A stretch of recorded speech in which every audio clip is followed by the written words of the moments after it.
Halos 50 taon na ang nakalilipas nang masangkot ang bansang Israel sa isang digmaan, ang Yom Kippur War noong 1973, kung saan inatake sila ng Ehipto, Syria at iba pang magkakaalyadong bansa. Sa kasalukuyan, libo-libong mga rockets ang lumilipad kaliwat kanan.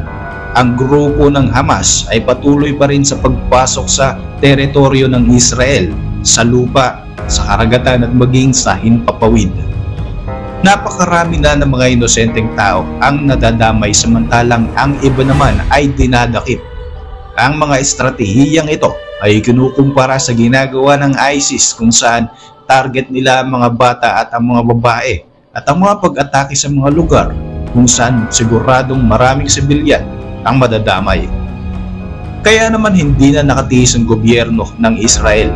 Opisyal na silang nagdeklara ng digmaan laban sa grupo ng Hamas.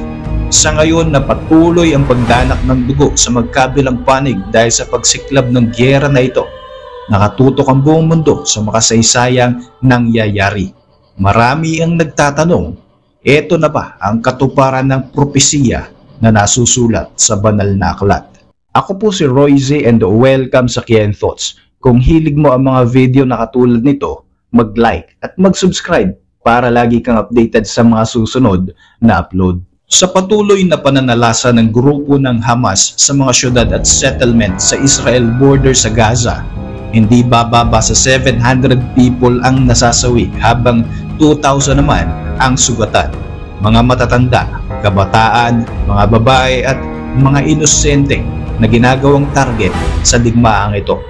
Lakas loob na nagdeklara ng giyera ang Prime Minister ng bansang Israel na si Benjamin Netanyahu at sinabing, "We are at war." Sino ba ang kalaban ng Israel? Ang Hamas ay Arabic acronym ng Islamic Resistance Movement.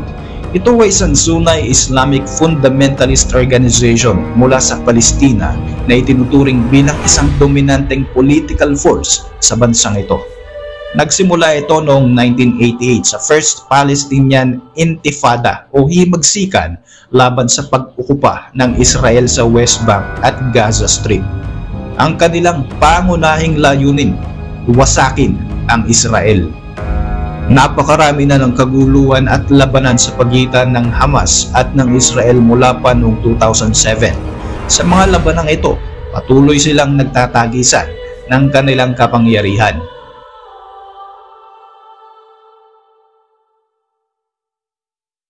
Ang grupo ng Hamas ay tinuturing na rebelding grupo para sa Israel, United States, European Union at maging United Kingdom. Samantala, sinusuportahan naman ng Iran ang grupo na ito katulad ng pagpondo sa mga armas at ang training sa mga tao nito.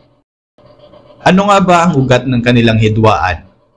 Ang kanilang pinagtatalunan ay ang Gaza Strip, isang teritoryo sa pagitan ng Israel, Egypt at Mediterranean Sea na tahanan sa 2.3 million na katao. Itinuturing din ang lugar na ito bilang isa sa may pinakamataas na populasyon sa mundo. Kinukontrol ng Israel ang airspace at maging shoreline ng Gaza. Sa kabilang bahagi naman, ang Ehipto ang may kontrol sa border nito. Tinatayang 80% ng populasyon ng Gaza ay nakadepende sa mga international aid ayon sa United Nations. Ang West Bank at ang Gaza ay non-Palestinian territories, gayon din ang East Jerusalem at ang buong Israel.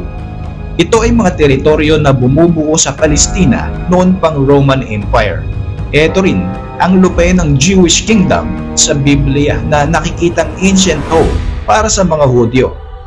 Taong 1948 nang maideklara na isang state o isang bansa ang Israel, although marami ang hindi kinikilala ito, lalo na mga Palestinians na naniniwalang bahagi pa rin ito ng kanilang bansa.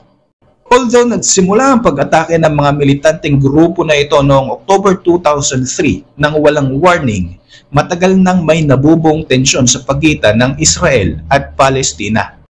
Ang taong ito ang talaga namang naging pinakamadugo para sa Palestinians na naninirahan sa West Bank na inuukupan ng Israel.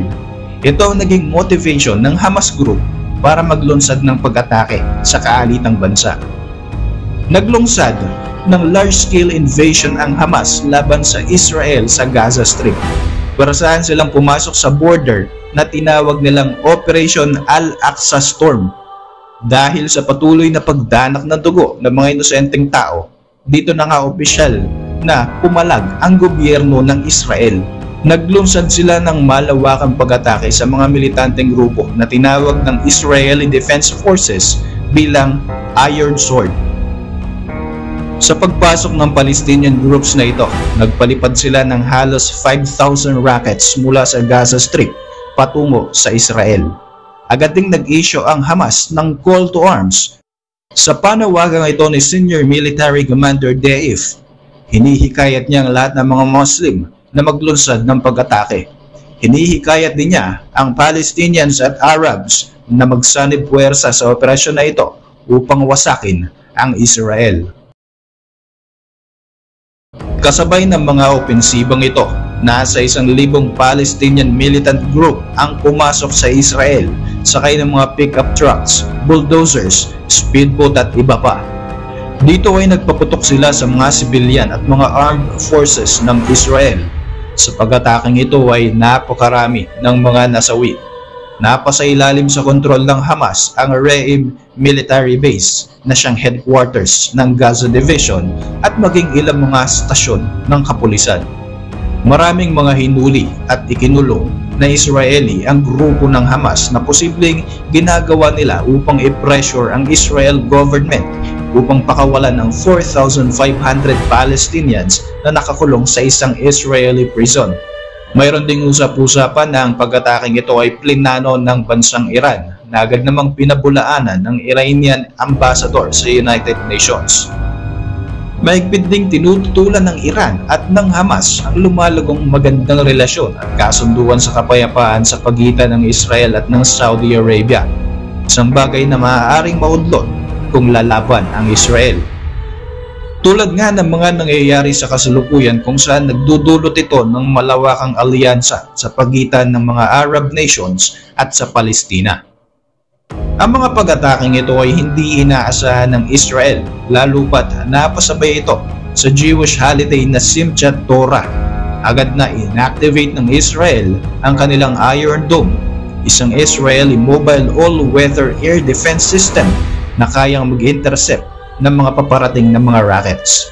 Agad din silang nag-mobilize ng 10,000 Army reservists at nagdeklara ng state of emergency sa mga area within 80 kilometers sa Gaza. Naglungsad din ng airstrike ang Israeli Defense Forces sa Gaza gamit ang mga fighter jets na tinatarget ang 17 Hamas military compound at ang 4 operational command center nito. Sa paglipas ng magdamag, aabot sa 426 na targets ang nagawang atakihin ng Israel sa Gaza Strip. Pero sa kasamaang palad, marami ring mga sibilyan ang nadamay sa pag-atake na ito.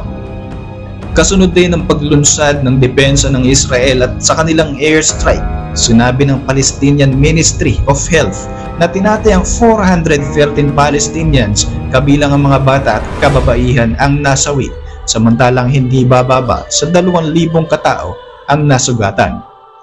Sa kasagsagan ng madugong digmaan na ito, kinondena ng Argentina, India, Taiwan, karamihan ng mga European country at ng United States ang ginawang pag-atake ng Hamas. Sinabi ng mga leader ng mga bansang ito na may karapatan ang Israel na ipagtanggol ang kanilang sarili sa mga pag-atake na ikinukonsidera nila bilang gawain ng mga terorista.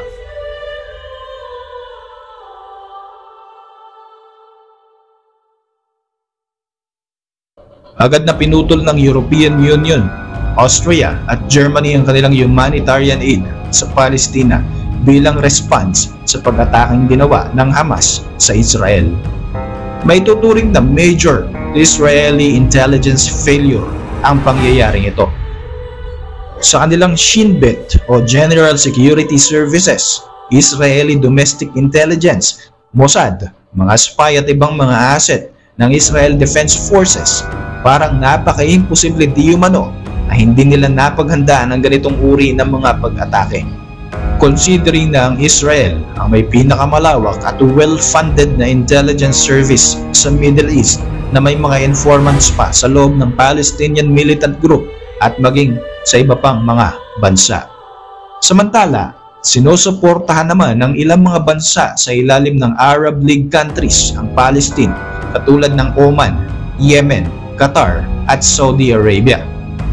Ilan pang bansa tulad ng Iran at Pakistan ang nagbibigay din ng suporta sa Hamas.